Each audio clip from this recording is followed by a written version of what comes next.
Сиз кече каякта элеңиз? Эмне болуп жабыркадыңыз? Кандай окуя кандай болду? Мен Максат айылынын тургуну. Биз кадимки эле турмуш тиричиликти өткөрүп жүргөнбүз. Ушу жүрүп эле элдер солдаттар ок чыкканда анан качтык. Качканда ушу портер менен качып кетип жатканда менин аркама ок тийип, ушул ок тийгенден билбепмин шериктерим айтып, ошонан кызы менен келип, элдер баардыгы далада жүрсө, ушу далада октор атылып кетишет да. 5-6 адамдар жарадар болду, ошо жергиликтүү калк. Адамдарга карап атты. Сиздер ошол жака жакын белеңиздер? Биз үй шетте жашабыз, анан мажбур жогортко калсак, ол жогортто 1 километр өрлөсө ол алдын 2 километр алдын кетет экен ол. Кыпкызыл болуп намаз шам болот, шам намазы болот. Булар как раз баягы азан айтылган убакта баштап жүрдү да. Же сүйлөшүлгөнбү, же кандай болгону уюшулганбы. Биз эч айыл элдери тургундар эч кандай кабары жок ал уруштан. Бардыгы үйдө, бардыгы ошо сайма-сай жүрүп, ыйлап, сыктап, ок тийип калганы келди да. Бардыгы жашынып. Айыл менен сүйлөшө алдыңызбы? Аялдар, жаш балдар эмне болуп атат азыр эми каякта? Айылдар эркектер барыптыр энди, үймө бекинип барып, үйлөргө көрүп туруп, үйлөргө.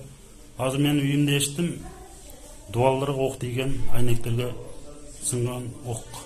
Ошол 1-2 үй өрттөндү дейт. Сиз кабар жөнүндө кабарым жок. Энди байланышам мен ал. Ошо үйүмдү сурадым да, ошол. Бала чакаңыз каякта калды? Балдарыбыздан сай менен олар өздөрү качтыр, биз өзүбүзчө кайтып таба албай калдык да бири-бирибизди. Байланыштыңыз бала чагаңызбы? Эгер аз балдарым жакшы, балдарым ошо айылда тоого маргынга жетирип койдук. Ошо жакшы барды. Кандай азыр ошол кечеки ок атышууда жабыркагандар жалпы канча болду? Алардын ал акыбалы кандай эми азыр? Ок тийип жабыркагандардын саны 14. Бирөөсү каза болгон. 13-ü бүгүнкү күндө Лейлек аймактык ооруканасынын отделенияларга жаткырылды. 5-өө реанимацияда, 5-өө травматология бөлүмүндө, 3-өө хирургияда. Анын ичинен 2-өсүнө операция жасалган, абалы стабилдүү. Жанакы калгандарын Бишкекке жөнөтөбүз деп атты эле. Эмне болуп атат? Канча киши кандай жол менен кетет алар эми? Азыр Баткен аэропортуна чейин тез жардам машиналери менен 10 адамды жеткиребиз. Андан ары самолет Бишкекке жетет. Жарат алгандар негизинен ушул жалпысы кандай жарат менен келишти? Эмнеден жабыркагандар булар? Бардыгы ок тийип жарат алгандар. 14-ün бардыгы ок тийип жарат алгандар.